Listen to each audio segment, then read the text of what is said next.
નમસ્કાર દર્શક મિત્રો, હું છું બાબા સૈદ. વિજાપુરની ખબરમાં આપનું સ્વાગત છે. વિજાપુરની ઝવેરી વીઆર હાઈસ્કૂલ, પીએમ શ્રી પ્રાથમિક શાળા અને આસ એજ્યુકેશન ટ્રસ્ટ સંચાલિત સેકન્ડરી સ્કૂલ ખાતે સ્વચ્છતા અને સ્વાસ્થ્ય જાગૃતિ યોજાઈ. સમાચાર વિગતવાર જાણીએ તો રાષ્ટ્રીય કૃમિનાશક દિવસની ઉજવણી અંતર્ગત વિજાપુર તાલુકામાં વ્યાપક અભિયાન હાથ ધરાયો હતો.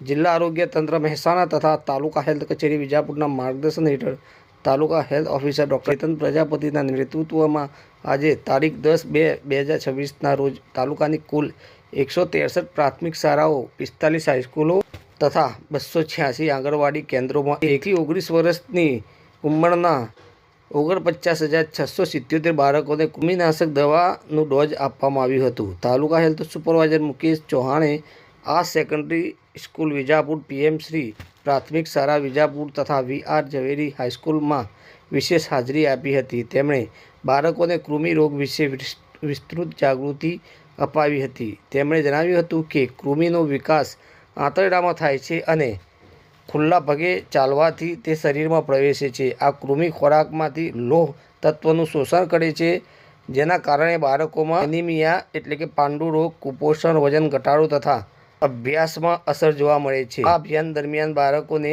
કૃમિ રોગથી બચવા માટે સરળ પરંતુ અસરકારક સ્વચ્છતા ટિપ્સ આપવામાં આવ્યા હતા, જેમ કે ફરજિયાત પગરખા પહેરવા, નિયમિત સ્નાન કરવું, નખ કાપવા, માથામાં તેલ નાખી વાળ સ્વચ્છ રાખવા, સ્વચ્છ કપડાં પહેરવા, ટોયલેટ પછી તથા જમતા પહેલાં સાબુથી હાથ ધોવા તથા મેદાનમાં રમ્યા બાદ પણ હાથ સાફ કરવા જેવી આદતો અપનાવવાની સમજ આપવામાં આવી હતી.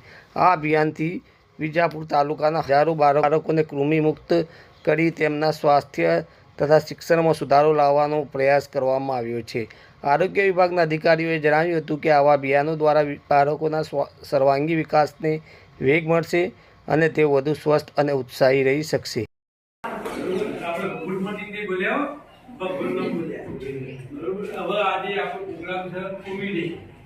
રાષ્ટ્રીય કૃમિ દિવસ, બરોબર? કૃમિ એટલે કોઈ કે કૃમિ એટલે શું કહેવાય?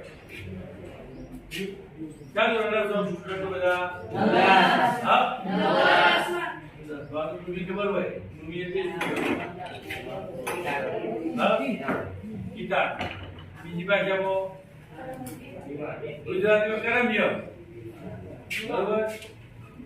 હવે વાત કરીએ તો કરમિય તો આ દિવસ કેમ ઉજવવું પડે? રાષ્ટ્રીય કૃમિ દિવસ